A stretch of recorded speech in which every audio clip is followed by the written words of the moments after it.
Welcome to day number 23 of ZenMadman's Pot Limit Omaha journey of nuttiness.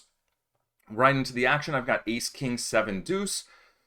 In the worst suit combination for double suited hands, as in my Ace and the King are suited to one another, which we don't usually want the King suited to the Ace because then we're blocking the second nuts. And we also, the other two cards are like 7 Deuce suited. This might be an okay raise, but because I have the 7 Deuce, I'm just going to give it a check. And if I was suited to the King, then I'd have a backdoor nut flush draw. Instead of a backdoor, little flush draw, I'm going to check it one time. Okay, a 4 is a card that either of these players could certainly have. I have top pair, top kicker, but for $1, I mean, it's the minimum, but there's a player behind me. And it just seems very credible that this player would have a 4. Now they're selling it a little harder on the river. They could have also made a straight. They could have had some kind of straight draw or something. Or they could have just been full of it. But, we'll never know.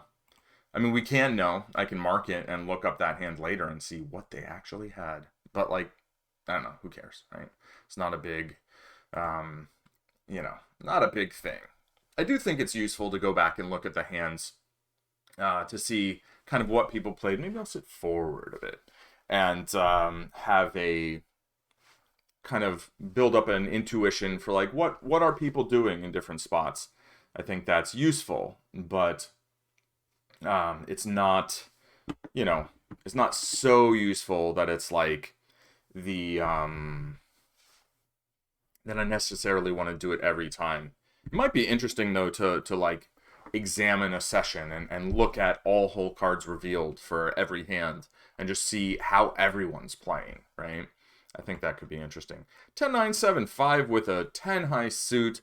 On the button, if it folds to me, I think I would raise this. But it feels close, and I don't want to play it against limpers. I think there's a misconception that when people limp ahead, or there was a large misconception before anyway, that when there's more players in the pot, we get to play more hands because our pot odds are better. It is true that our pot odds are better, but it's harder for us to have equity. I mean, we're chopping up the equity with more players, right? So it's harder for us to have enough equity in some spots, and also hands that suffer from reverse implied odds are going to suffer more greatly from those reverse implied odds. Here we have an open limper, and they've now played 5 of their 6 hands, right? Because this was 4 of 5, and then they limped this hand.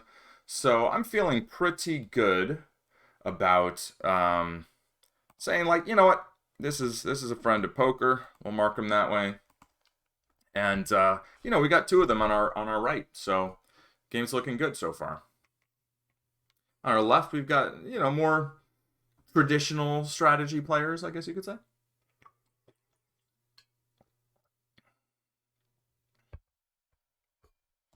All right, 10, 9, 6, 3 is not a hand that I have any interest in. Seeing the players behind us limp, not nearly as big a deal after the first player open limped. That doesn't mean that they necessarily should be playing this way, but it's not. It's certainly not overwhelmingly bad, I think. In this rake structure, I have been going with a raise or fold attitude coming into the pot, except in the small blind, and just occasionally there will be very specific scenarios based on who's remaining in the hand, who's entered the pot. And I might say, you know what, this is a hand I'm gonna over limp, not open limp. There are spots where I think you can justify some open limping as well, but those are going to be more outliers, kind of, keep my mind open to them, but I'm not really looking for them with any frequency. So lots of draws, and nobody wanted to stab at it on the flop. I bet someone will bet this turn. Nobody wants to take that bet. Okay, yeah, there it goes. Just because if somebody didn't have something on the flop, it's like there have to be straight draws out there, right?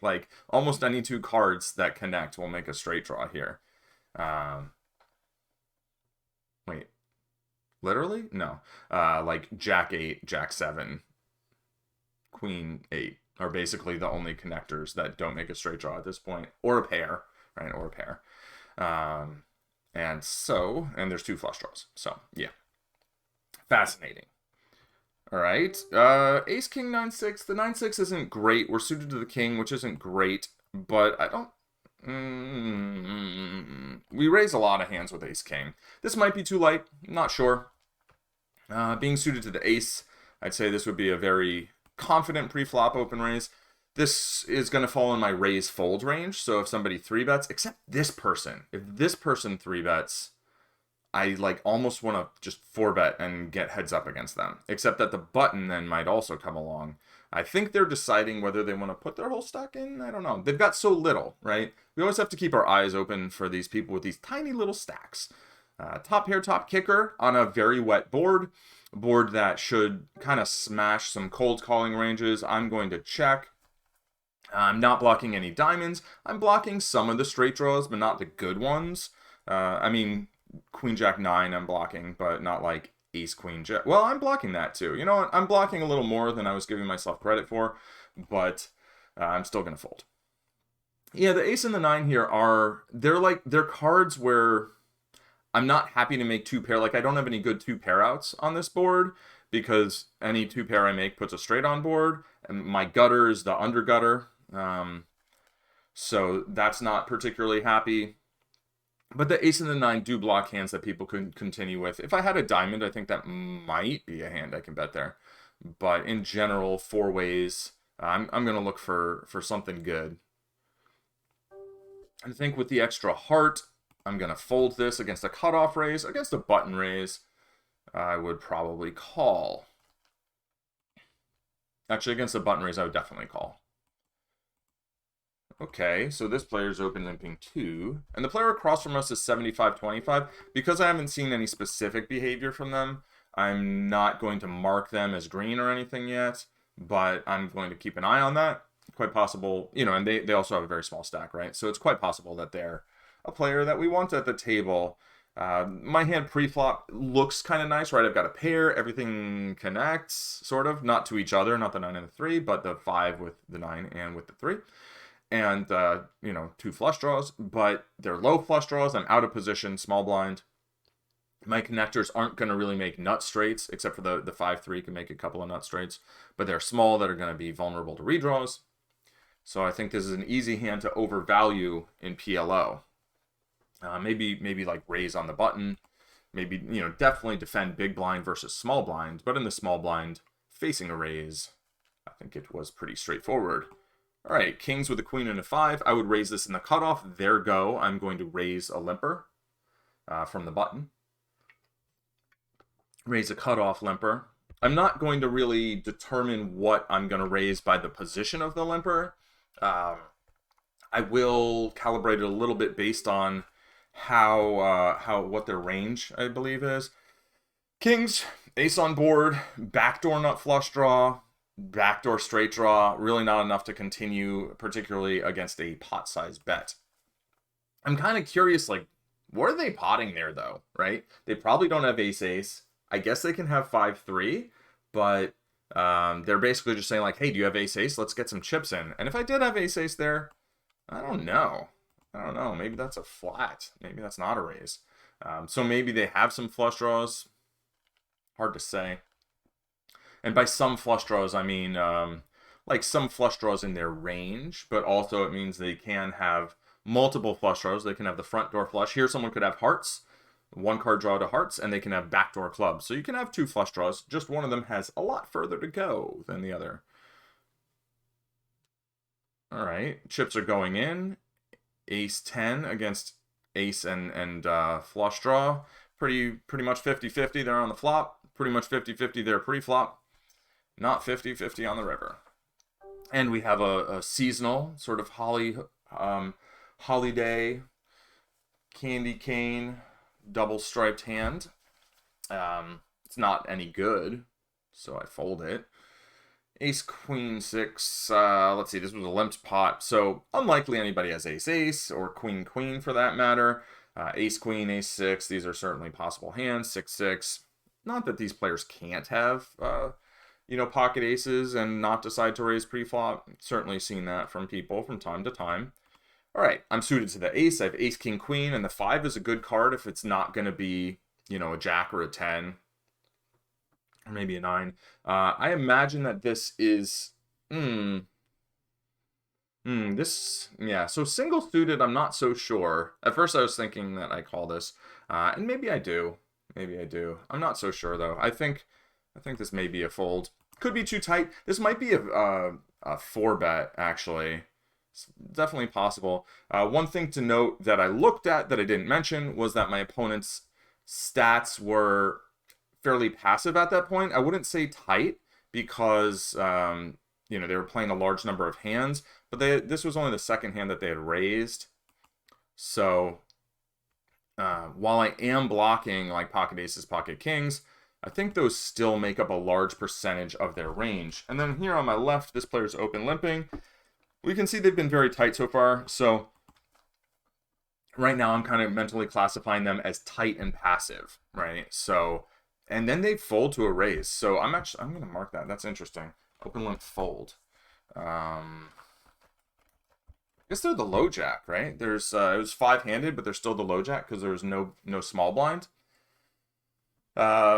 When someone does that, first of all, if it's so out of character, there's a chance that it's a misclick. I've misclick called in spots like that, and it's like, oh. And then it feels stupid, but it's like, well, maybe now someone has a weird read that's incorrect. And I think it's important not to get too worried about when we do things like that. But it's also quite possible that they're just loose passive, that they want to play a very small number of hands and play them in this old man coffee kind of style of just like, well, let's see a cheap flop, and if I happen to flop the nuts, I'll put some chips in, and otherwise I probably won't continue. 6s with a 7 and 9, single suited. I get this hand and I think, okay, yeah, I want to raise this if it folds to me on the button, and then there's a raise ahead, and this clearly isn't a hand that wants to continue. And by clearly, I mean clearly to me, I believe. Double suited, I think then we'd have something to talk about. Kings, I will raise. If there's a limper, I will raise them. If there's a raise ahead of me, I think maybe these are flatting kings. Hard to say. I haven't spent a ton of time with kings in the matrix. I've been looking up some stuff. I have spent a ton of time in the matrix. I haven't spent a ton of time with specifically kings flatting or not. I looked it up a little bit here and there. Now this person seems to bet a lot. That's my kind of feeling now. Kings on a paired board with, the flush draw being there isn't that bad, because if I turn a king of diamonds, that could be pretty fantastic. But there's 2 players who want to put in full pot now, and they're probably going to get the chips in on the turn. Somebody has a jack, yep, and somebody else had the king of diamonds, a royal flush draw there, which, on that board, it's like, that's probably not a board you're really supposed to draw to. And then I think this single suited single gapper, I believe, is a fold from this spot. But if I was double suited, I would raise. And yeah, I'm saying what I would do, not like necessarily what is certainly correct according, to the PLO matrix, which I'm using the micro stakes version right now because the rake is so high. It's just so high.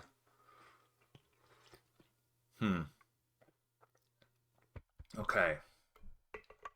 And the games are so loose that with the rake being so high, we're just paying rake every hand, right? It's like we're not getting a bunch of somebody raises and we 3-bet and they fold, or we raise and we take the blinds. When that happens, the rake is irrelevant. Here, this is a hand that I would flat against a 3-bet, but we're playing so short now. I think I just get it in. And does this get it in? That gets it in. I could jam, but this is all in for both these players. We can go 3 ways. I think my hand plays pretty well 3 ways. I've got 2 suits. I've got connectors. Fortunately, I have live suits. I need to bink a 4 or an 8, and I don't, and aces hold up. Good for them. Let's see what the pre-flop equity was. Are they going to show us? Yeah, 27% pre-flop, right? So we can go back and see whether that was sufficient. I think it wasn't, but of course they don't have to have double suited aces. That's that's always going to be the top of someone's range, double suited aces. Let me see. What is it? Ace, ace, 8-5. Yeah. So, and then they also had our outs for our straights, which was unfortunate. I flopped top pair. And I've got backdoor flush draw. I've got backdoor straight draw. I'm in position and heads up blind versus blind. So I will call. I pick up the flush draw. And I think against most bets I'll call here. If they go full pot, it's a good question. Okay, half pot, I think very, very straightforward call here. And I don't get there. Straight draws got there on the turn. If they have middle pair, they're beating me. If they have a good top pair, they're beating me. It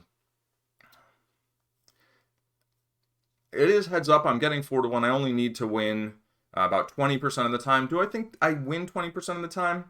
Maybe. I think close. I'm gonna call. I think it's borderline. And they did turn the straight. So they were betting though with 8-6 deuce deuce. So I was looking good on the flop, not so good at showdown or on the turn. Dead on the turn, right? No, not dead on the turn. I picked up the flush draw.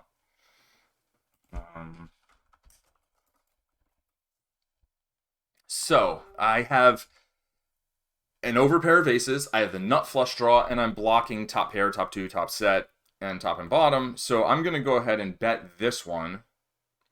You know, this is like maybe a board to just check in general, but I think I have so much equity and blockers, right? And now I immediately regret my life choices. They have raised here. What are we facing? 22. I've got 3-1. I mean,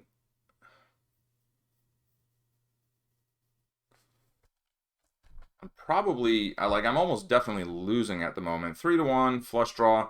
I'm gonna have money back, but I mean, I didn't bet to fold. Their full pot, like, maybe I should have. Okay, now this is interesting because they're going to just jam probably, right?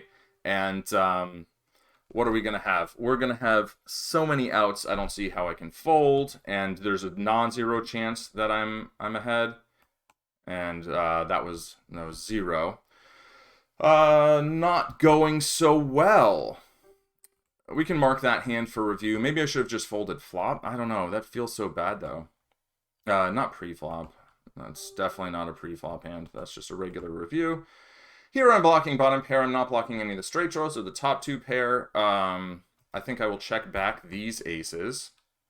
Very poor turn card. I am blocking nut spades.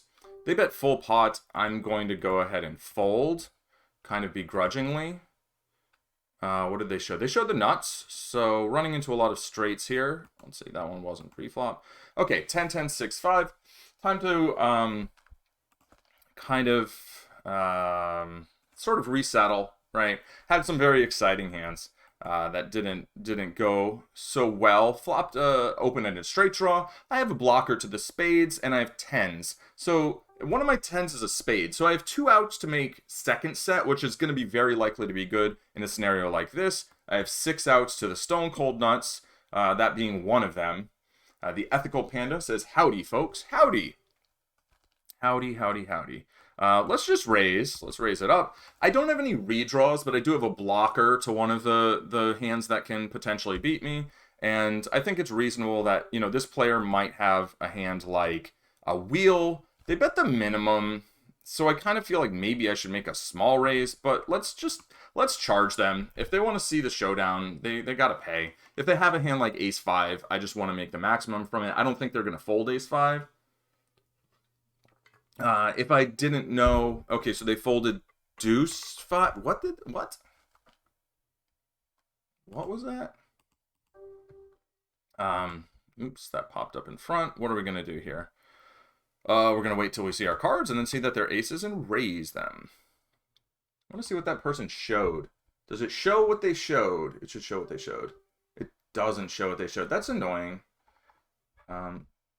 Does not show. Yeah. Okay. Oh, well. I think they showed like maybe 2 pair, but nut flush draw, aces, blocking some board stuff. I think this is a good spot to go ahead and bet. About 60% pot, I would say.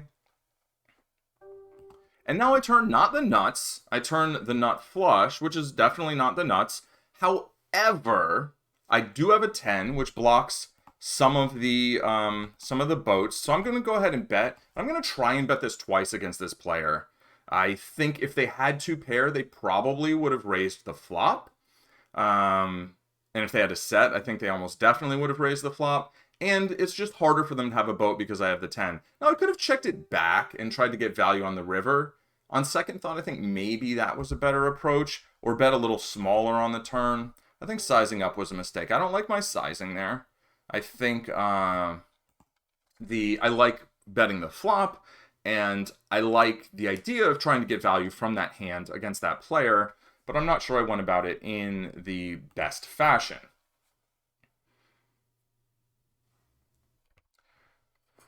Okay, let's take a moment. Stretch, drink some water. Take a breath.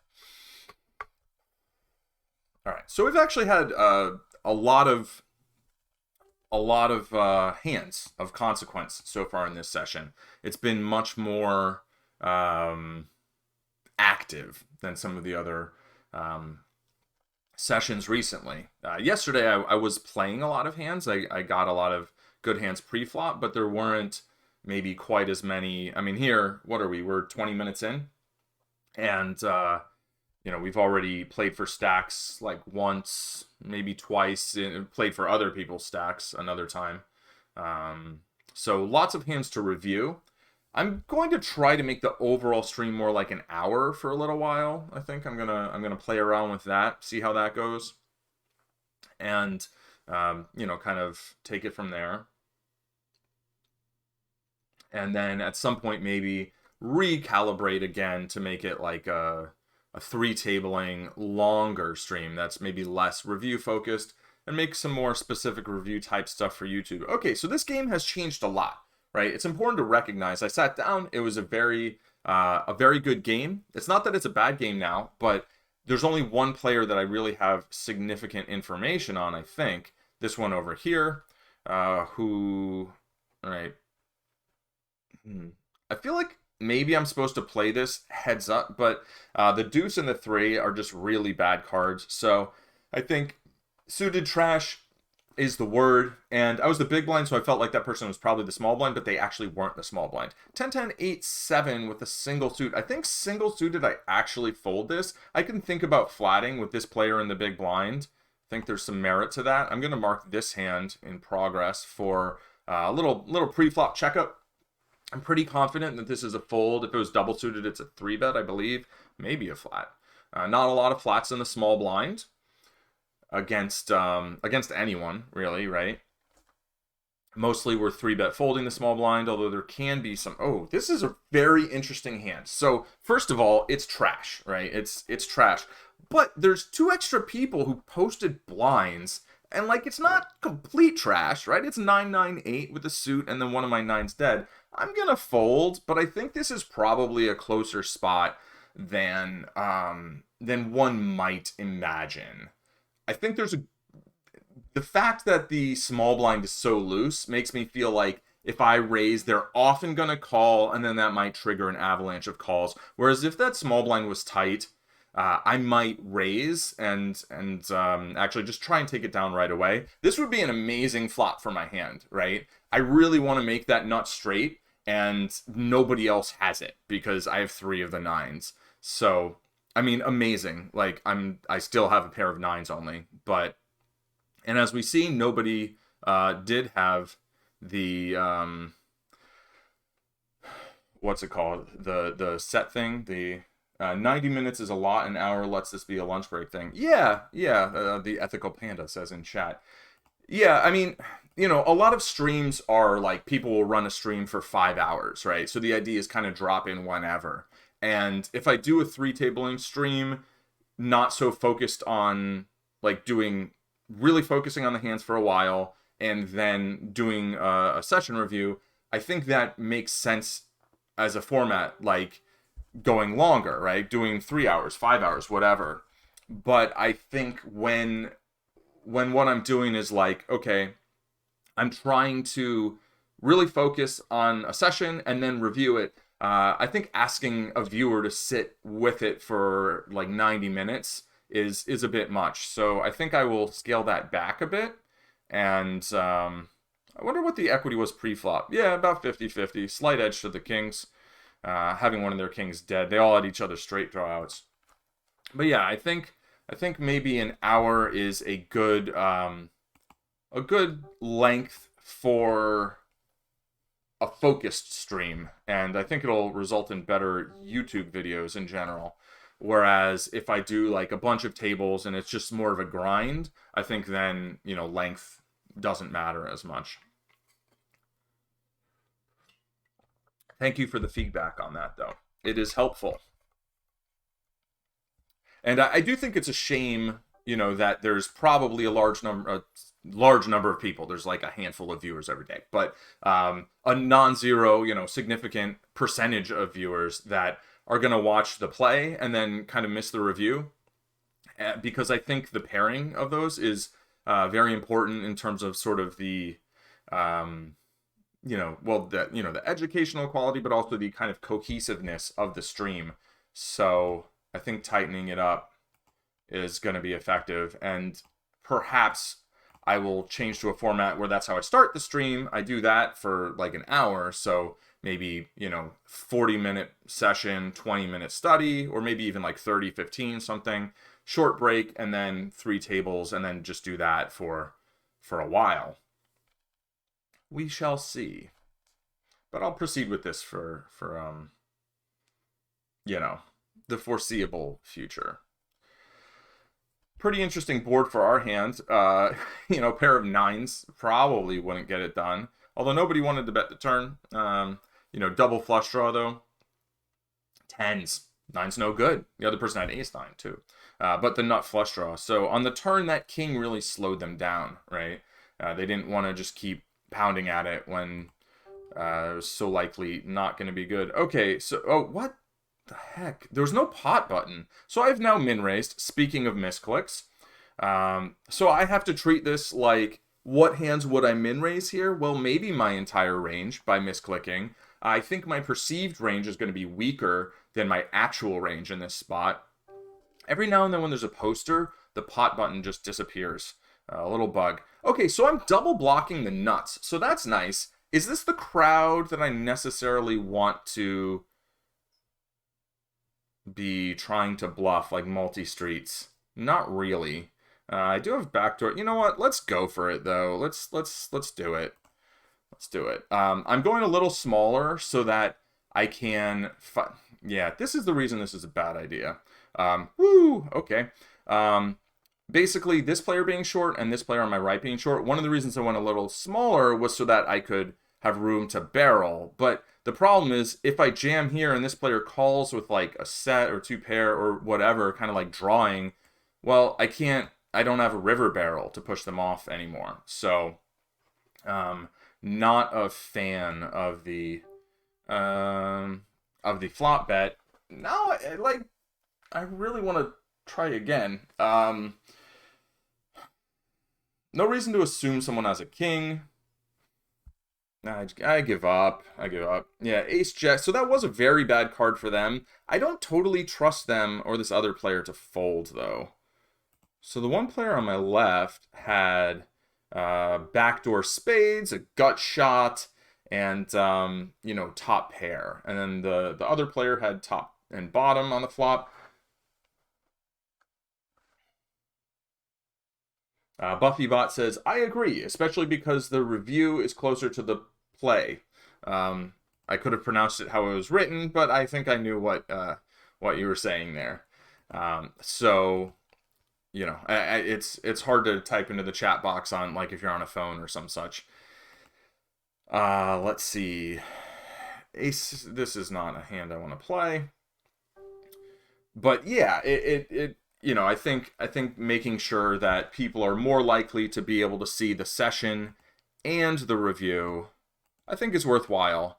And then I've recently discovered a streamer who starts streaming at 11, the next limit up. So I'm going to start watching them a little bit and do a raid. Although I don't I think they have like raids not allowed or something. So I'll check in with them and see whether that's possible. Like having less time played between a hand and reviewed. Yeah, that makes sense. That makes sense. Um, I think it's easier to remember what happened in the hand and sort of like maybe what I said about the hand. So where are we at? I'm at 33 minutes right now.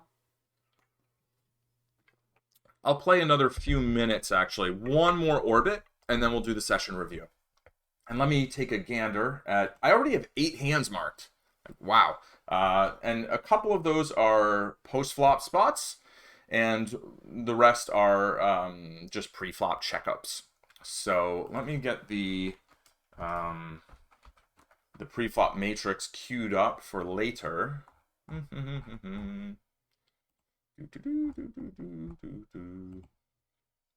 That is original music, all you DMCA people. I wrote that right now. That thing I hummed. It's copyrighted. It's recorded, and you can't have it. Okay. All right. So that's set up for later. Micro stakes. Yeah. I don't know why I started kind of like humming or scatting or what have you. It just I don't know. I don't know. Seems very out of character, eh? Let me know in the chat if you'd like to hear more senseless beeping and whatever. All right, so this game is good, but it feels a little less, it's less like transcendent than some of the ones we played in recently, right? I mean, this player over here marked in green, the player on my right marked in green. The player on my right is maybe a little more of a treasure, but it's hard to say. It's hard to say. But they're shorter stacked. Seeing a player so, loose and potentially weak with that big of a stack, remembering that the hand that they won all those chips, they actually had the second nut straight, not the nut straight. So, King 7-4 Rainbow, I think I just fold this. I think I fold this against a hijack raise. I'm not certain of that, and we will add that to the pile of pre-flop considerations. I will click sit out next blind. And yeah, let's see. Why does it still say 8 hands? I just marked a hand. I marked it. All right, I don't know. All right, there we go. Now it says 9. Yeah, but when somebody's willing to get all the chips in with the second nut straight in it was like what was it, like 8-1 SPR or something? Maybe even 7-1. It's not necessarily bad. I mean, they raised flop and then they jammed turn, right? So I'm not so much criticizing their play as much as saying clearly they didn't have their chips like on lockdown, right? So there's a possibility that I'd be able to like flush over flush that person, or maybe straight over straight, or set over set, and win all the monies, and that would be nice, whereas the player on my right, I can only win $34, and the rake gets capped at $80, right? So any money that goes in after, say we're heads up, after each person puts in $40, $4 has been taken out now, right? So we're basically laying 10-9. We're putting in 40, they're putting in 40, but we can only win 36 of what they're putting in because 4 goes to the house. So we're laying odds on that. Anything beyond that 40 that we each put in, that's rake free. Now we're getting 1-1. So that's where, we get our largest potential edge.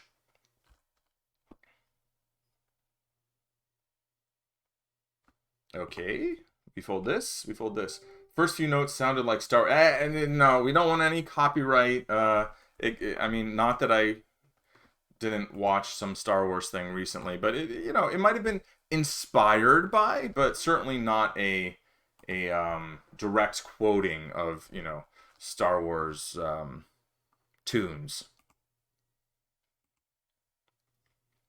Disney is very litigious, is my understanding.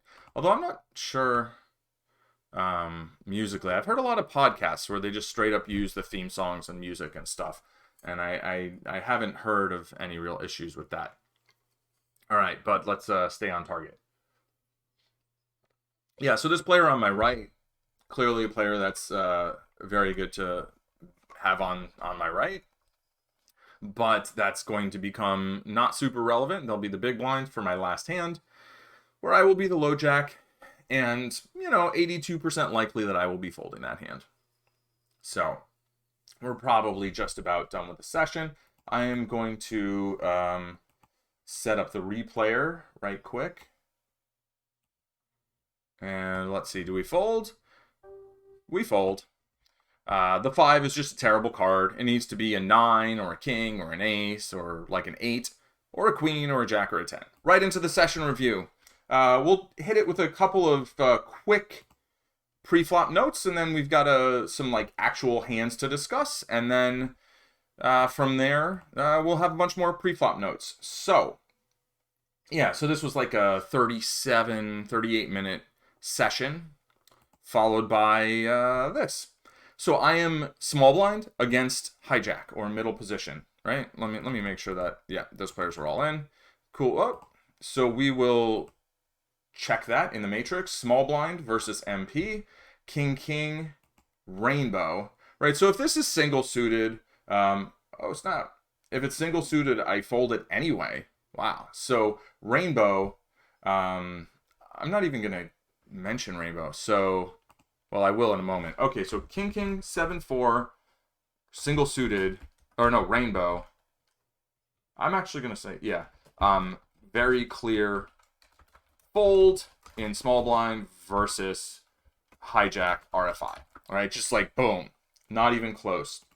I am going to go and look at rainbow, and the only kings we play here, only KK, rainbow we play small blind versus hijack RFI is ace queen through ace 10, queen through 10. So that means we need king ace queen, ace jack, ace 10, or with a pair of queens, jacks, or 10s. Right? That's it. Everything else gets folded. So this was like not even close to close. Going back and looking at single suited, king, single suited, small blind versus hijack RFI. We want to learn a little bit more here. 3-bet with ace, right? And with ace X or queen through 4-4. Call with like queen jack, jack 10, 10-9, 3-3, deuce. And that's still slight off thing, but that's basically how it is, right? So we're playing very few kings in this spot. Double suited, let's just take a quick gander at double suited, because I want to kind of think like, I think I'm going to play all my double suited kings, right? No? Almost. Maybe fold with the, yeah. So double suited, 3-bet, all double suited, except for just truly tragic side cards. Basically like 9-4 through 9 deuce, 8-4 through 8 deuce, 3 deuce, that stuff. King double suited, small blind versus hijack RFI. 3-bet, everything except tragic side cards. Mostly fold to a 4-bet. Call with queen through 10-10, jack 10, and 10-9. So basically, if I have kings in this spot, if I'm rainbow, I'm just folding. Except, what was it, like ace queen through ace 10 and queens through 10, queens through 10s. And if I'm single suited, I'm only playing with like basically with an ace. I'm 3-betting that, some pairs and some good connectors, and then double suited, I'm playing almost everything. All right, so now I have an idea how I play kings in the small blind against the hijack raise first in. And that's something I'm going to have to review. I'm going to have to review these notes, maybe just rewatch this video to like remember what I've learned here today. All right, so that one was, how long did I spend on that?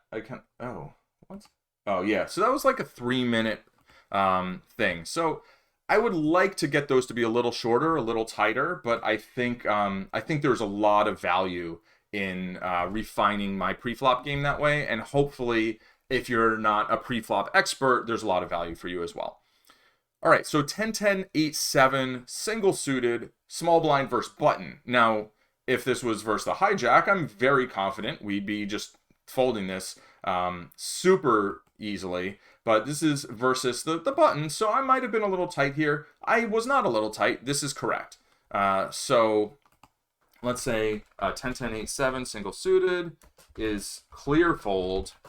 Small blind versus button RFI. So we do want to 3-bet, I think, like around a 10% range here. But only 10-10 single suited we play is with 2 more Broadway cards. Let's say Jack 9 and 9-9 through 7-7. Mostly 3-bet fold with these hands. 10-10, 9-9 double suited is 3-bet call, which means we call a 4-bet. All right, so that's basically, we'll say also 3-bet fold some ace X suited. All right. We'll say ace 6 suited plus. We'll go with that. All right.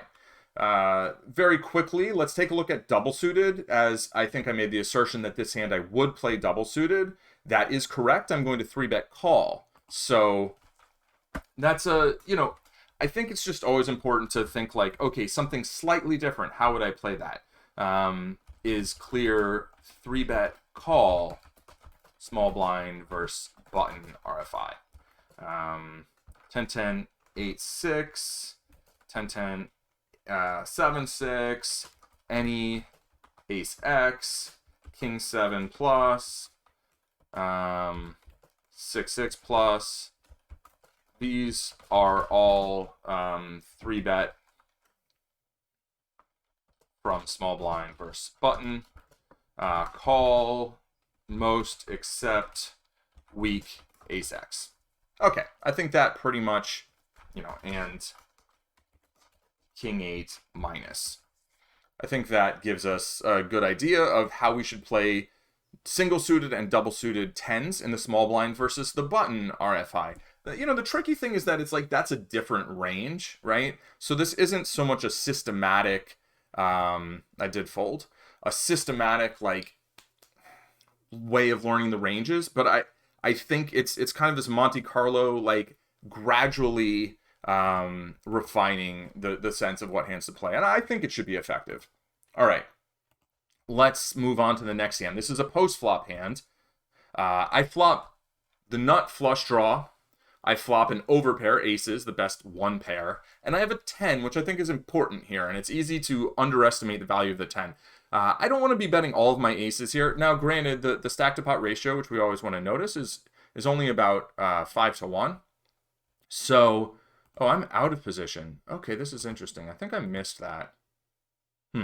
So, here, the 10 means that they're less likely to have queen 10, 10-7, or 10-10. That's important. My spades mean they're less likely to have spade draws. So I can bet this, right? I think this is a good hand to bet, unless I'm just checking range. But I go ahead and bet, and they call. So now I've made, not the nuts, but I've made a flush, and I go ahead and I bet more than half pot. I think half pot here's probably better, and I could potentially like check raise this player, or check and like let them bet, and then if they check back, then value bet the river. I think I would have rather that. I think this bet size is a little big, and it's a little too ambitious. They did flat in position. There's also a ton of straight draws. I want to give them a chance to make a straight, maybe. This is the type of player who maybe is going to call a river bet with a straight when there's a flush and a paired board. Not everyone's going to do that. A lot of players, it's like, yeah, there's no value in letting them make a straight here because they're just going to throw it away on the river. But I think I could have eked out some value here. Mostly just my bet sizing was too big. I can either bet small or I can check. And I think those are better options in this spot. I got a little carried away. So I'm not crazy about how I played that hand. Let's move on to the next one. And ace, king 7 with the suit. Okay, so here I raise, I get called in 2 spots, and I do flop the nut flush draw, and I have a 7, and I went ahead and bet. So it's easy to look at this bet and say like, oh, well, it didn't work out, so that's why I don't want to make this bet. But I think it's more than that. I think there are a lot of straights possible, and I'm not blocking any of the straights. Yes, I have the 7 blocker to the top, to the top pair, the top set, top 2, all that. But I think this is a mistake. I'm 3 ways. We're still reasonably deep. I have 5-1 SPR versus the button, and larger, like 6-1, 7-1, right? 8-1, 8-1 SPR almost against the big blind. So I think this bet is a mistake, and I get punished for it immediately. They raise, and now here is actually kind of a tricky spot, I think, where because I have the 7, they're actually less likely to have a set or 2 pair, more likely to have a straight. So my outs are good against a straight. A 4 of spades is more likely to be good here. I guess in a way, I'm doing better against a straight than against, a set or something. But on the other hand, I can't hit the ace. So I'm actually doing worse. Because the 4 of spades not being an out isn't as bad as, an ace. There's 2 aces and there's 1 4 of spades. So I should want them to have a set. They probably don't. Partially because I'm blocking, partially because raising here might be a little much. I do go ahead and call. In terms of pot odds, I'm getting 2-1. If this was all in, I think it's fairly easy call. Because it's not all in, I have to think like, am I going to stack them if I get there?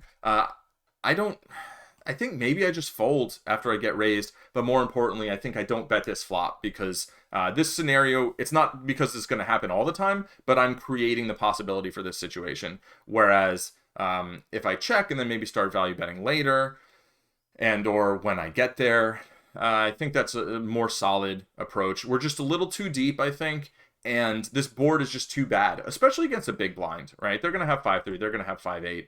And now on the turn, I pick up the top set. So what's my equity here? We'll take a look at it at the end. I think I have around 33%, right? I've got 10 cards to pair the board. Is that right? 9 cards to pair the board.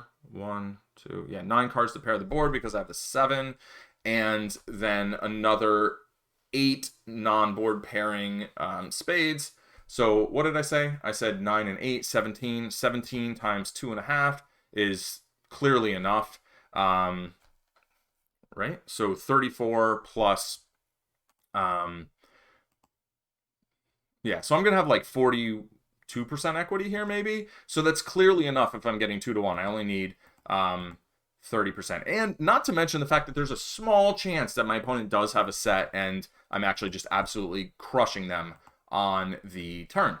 They have one of the cards I want, so that's bad, but I think I'm still going to have around 40% equity. Let's launch the equity calculator, and we will remove the river card, and we'll take a look. I should have, I think now it's going to be 40%, right? Yep, 40%. I only needed 33%, clear call, right? We just get it in, and the chips fall where they may based on the river. Here on the turn, I'm going to be in worse shape.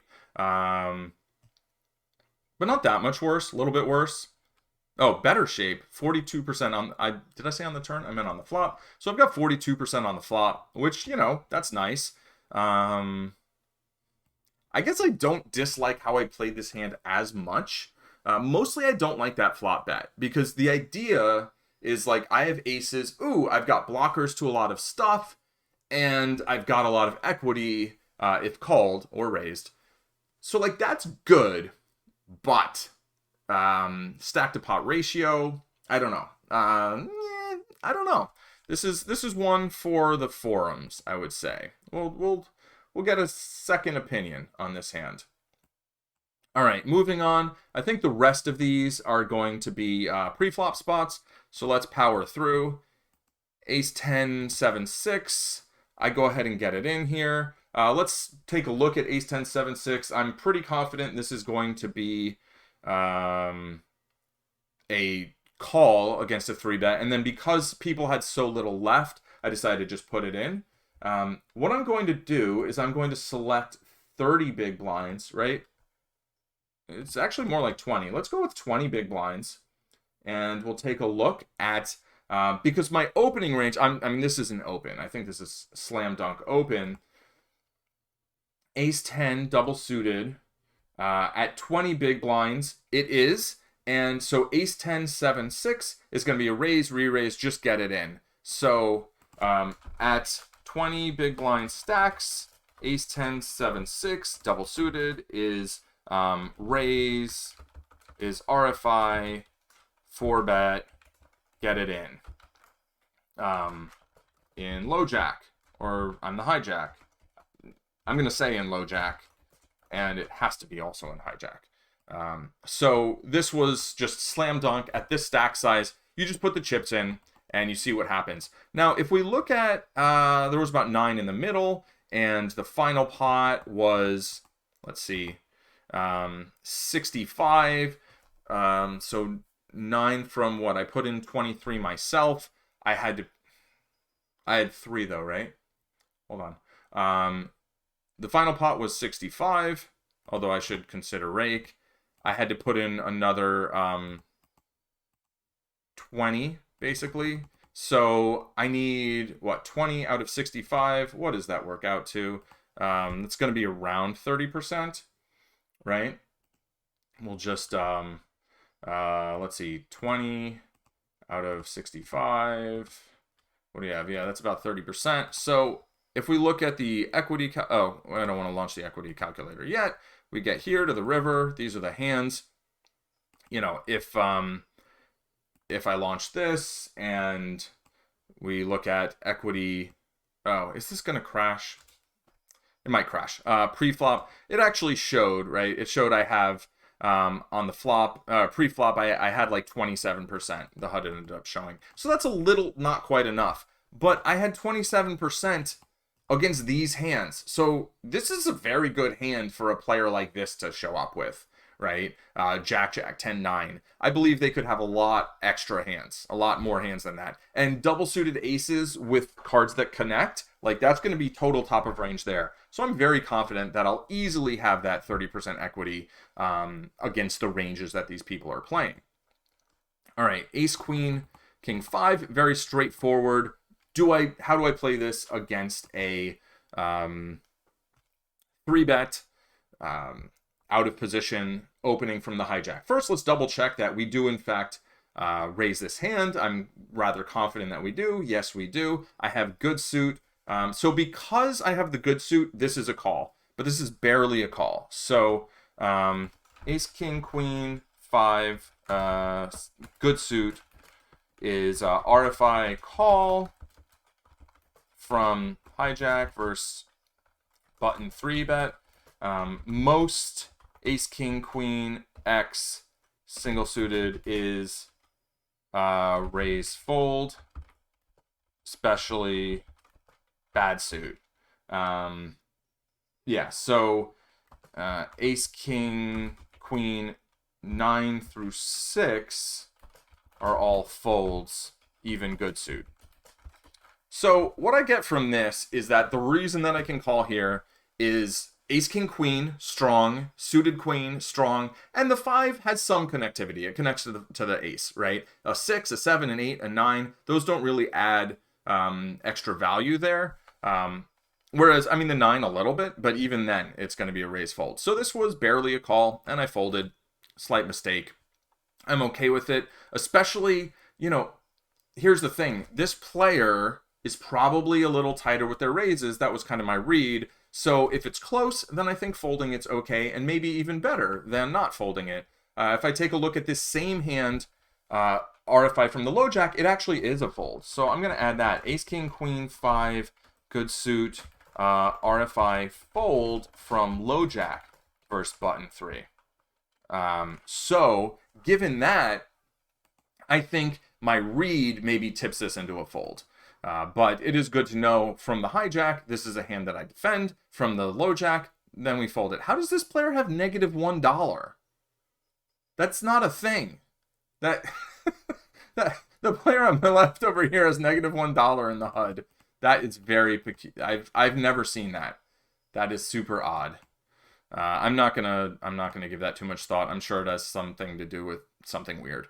Okay, I folded this against the cutoff. I think this is maybe borderline. My assertion was against a button, I would defend it, but against the cutoff, I folded it because of maybe the extra card of the suit. I'm going to say this is a hand that I'm going to, just fold, just straight up fold. Ace, Jack, 5-4, single suited, clear fold versus, clear fold, big blind versus cutoff RFI. Period, right? Let's test that assertion though. So big blind versus button, ace jack single suited. We're gonna take a look, and it is a call, right? So ace jack 5-4 good suit is clear call. Big blind versus button RFI. Okay, so got this one right. So far, I'm pretty happy with my pre-flop game in terms of execution in this session. All right, we folded, and we proceed to the next hand, or the previous hand, really, in terms of looking at it from the actual time. Ace, King, 9-6. I raised this. I'm gonna question this straight out of the gate. Ace, King, 9-6. I think this is, yep, just one tick too loose. One tick too loose. So Ace, King, 9-6, bad suit is 1 pip too loose from low jack. Fold this hand, especially tri-suit, right? So I've got the extra heart. I don't want the extra heart, except as I've said, with the lower hands, it might have some ancillary benefits that people don't really talk about. Ace, King, 9-6 good suit is RFI from low jack. Okay, so if I was suited to the ace, clear raise. Not suited to the ace, clear fold. But border, clear, but on the fence, sort of. Okay, so this one, I do have some decent blockers here with the ace and the 9 blocking a lot of straight draws. I have top pair, so I'm blocking top set, top 2, top and bottom, all that stuff. But I have no diamond blockers. I'm not blocking like the core cards of the big straight draws, like a queen and a jack. So it's almost like I have like one queen or one jack instead of the ace and the 9. It's kind of like having a jack, having these two cards, I think. The 6 is pretty useless. It gives me the under gutter. Just pretty straightforward fold. I don't have too much to say about that. And then this hand, the question was, do I raise this from the button, right? And what about double suited if not single suited?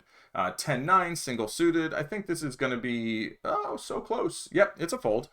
So 10-9, 7-5 single suited is fold from button.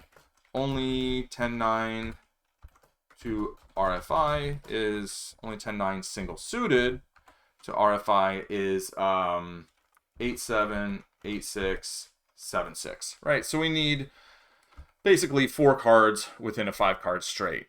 So this was a fold. I think I said I might raise it from the button. I probably would have. Was there a limper? Yeah, there was an actual limper. So I think maybe I'm thinking a little too loose in that spot, but right on the edge of it, right on the cusp. So overall, I'm happy with this session in terms of pre-flop play. I feel like my pre-flop sense is certainly getting developed in a good way, and I think I should, trust my instincts there and just continue to double check hands. This week I will continue focusing on pre-flop, but I think next week I will make a little bit more of a conscious effort to have my session reviews focus a little bit more on post-flop hands. So, and then maybe the pre-flop will be like a secondary thing at the end of it. I don't know. So, yeah, anyway, thanks for watching. I hope you've enjoyed this slightly shorter stream format here. And if you're on YouTube, like and subscribe, super helpful. And if there are any hands that you want further discussion of, just go ahead and type the timestamp and the whole cards, but even both in the video description below or in the comments. And that'll be helpful. All right, thanks. Cheers.